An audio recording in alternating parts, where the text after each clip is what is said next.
ഫാമിൽ കുറെ വെള്ളക്കാന്താരി ഉണ്ടായിട്ടുണ്ട്. അപ്പൊ അത് പറിച്ചെടുത്ത് ഉപ്പിലിടുന്നതാണ് ഈ വീഡിയോയിലൂടെ നിങ്ങളെ കാണിക്കുന്നത്. വെള്ളക്കാന്താരി മരത്തിൽ പഴുത്തതും അതുപോലെ തന്നെ പച്ചയുമായിട്ട് ധാരാളം ഉണ്ടായിട്ടുണ്ട്. അപ്പൊ നമുക്ക് പഴുത്തതും പച്ചയൊക്കെ പറിച്ചെടുക്കാം. ഇതുപോലെ നെറ്റോട് കൂടിയാണ് പറിച്ചെടുക്കുന്നത്. ഈ ഒരു കമ്പിൽ തന്നെ നല്ലവണ്ണം പഴുത്തതും അതുപോലെ തന്നെ ഇളം പഴുപ്പായതും പച്ചയും നല്ല ഭംഗിയുണ്ട് ഇങ്ങനെ ഒരേപോലെ നിൽക്കുന്നത് കാണാന്. അതെല്ലാം ഇതുപോലെ പറിച്ചെടുക്കാണ്.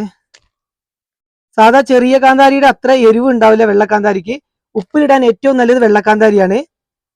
അത്യാവശ്യം വലുപ്പവും ഉണ്ടാവും, എരിവും കുറവായിരിക്കും.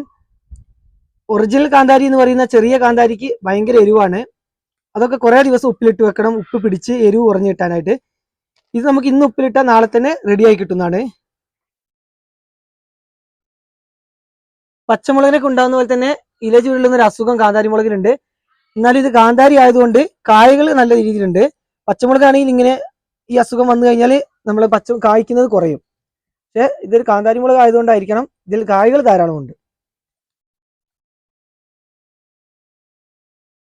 വെള്ളക്കാന്താരി പറിച്ചെടുക്കുമ്പോൾ അതിന്റെ താഴ്ഭാഗത്തായിട്ട് ഒരു ബജിമുളക് നട്ടിട്ടുണ്ടായിരുന്നു. ഇത് ഏകദേശം കായ്ച്ചു കഴിഞ്ഞു. ഇത് വിത്തിന് വെച്ച് 2 എണ്ണം ഇതിലുണ്ട്.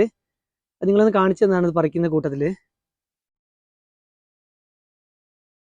ഇതുപോലെ ഒന്ന് മുളക് കഴുകിയെടുക്കുകയാണ്. ഉപ്പിലിടുന്ന മുന്നേറ്റ് വെള്ളക്കാന്താരിക്ക് ഇതുപോലെ കത്തി ഉപയോഗിച്ച് ഓരോ ഹോൾ ഇടണം. ഉപ്പൊക്കെ നല്ല രീതിയിൽ പിടിക്കാൻ വേണ്ടിയിട്ടാണ് ഇങ്ങനെ ചെയ്യുന്നത്. ഇത് ഓരോന്നോരോന്ന് എടുത്ത് ബുദ്ധിമുട്ടായതുകൊണ്ട് നമ്മൾക്ക് ഇതുപോലെ ഒരു ഫോർക്ക് ഉപയോഗിച്ച് കുത്തിയിട്ട് ഇങ്ങനെ ചെയ്താൽ മതി. ഇങ്ങനെ കുത്തുമ്പോൾ ഇത് കിട്ടുന്ന മുളകുകൾ ഇതുപോലെ തന്നെ ഇതിലൂടെ ഊരിയിടുക. ഇത് ഉപയോഗിച്ച് കുത്തിയാൽ നമുക്ക് പെട്ടെന്ന് പരിപാടി, എല്ലാത്തിനും ഓരോ ഹോൾ വന്നോളും. അത്യാവശ്യം എല്ലാ മുളകിനും ഹോൾ ഇട്ടിട്ടുണ്ട്. ഇനി നമുക്ക് ഇത് കുപ്പിയിലോട്ട് നിറയ്ക്കുകയാണ്. ചെറിയ ഭരണിയാണ് എടുത്തിട്ടുള്ളത്. അപ്പൊ അതിലോട്ട് ഈ മുളക് നിറയ്ക്കുകയാണ്. മുളകെല്ലാം ഇട്ടതിന് ശേഷം മാത്രമാണ് വെള്ളവും സുറുക്കിയൊക്കെ ഒഴിക്കുന്നത്. എന്തായാലും നമ്മൾ വെള്ളം ഒഴിക്കുന്ന സമയത്ത് ഇത് പൊന്തും. അപ്പോൾ മാക്സിമം ഇതിൽ ഇട്ട് നിറച്ചതിന് ശേഷം വെള്ളം ഒഴിക്കുന്നതാണ് നല്ലത്. കല്ലുപ്പിട്ട് തിളപ്പിച്ചാറിയ വെള്ളമാണ് ഇനി ഇതിലോട്ട് ആദ്യം ഒഴിക്കുന്നത്. ഏകദേശം ഒരു 3/4 ഭാഗത്തോളം വെള്ളം ഒഴിക്കുന്നുണ്ട്. അതിനുശേഷം നമുക്ക് ആവശ്യത്തിന് സുറുക്ക ഒഴിച്ചു കൊടുക്കണം. അപ്പോൾ അത് ഒഴിച്ചതിന് ശേഷം ബാക്കി സ്പേസിലോട്ടും കൂടെ വെള്ളം ഒഴിക്കണം.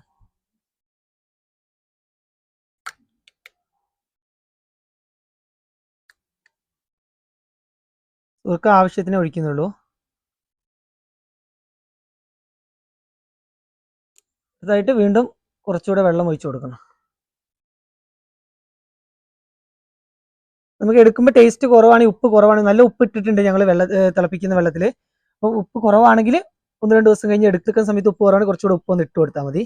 അപ്പോൾ നമ്മൾ ഉപ്പിന്റെ അളവ് അറിയാത്തതുകൊണ്ട് കൂടുതലായിട്ട് ഇടുന്നില്ല. വെള്ളക്കാന്താരി വീട്ടിലുള്ളവർ ഇതുപോലെ ഉപ്പിലിട്ടാൽ അടിപൊളിയായിരിക്കും.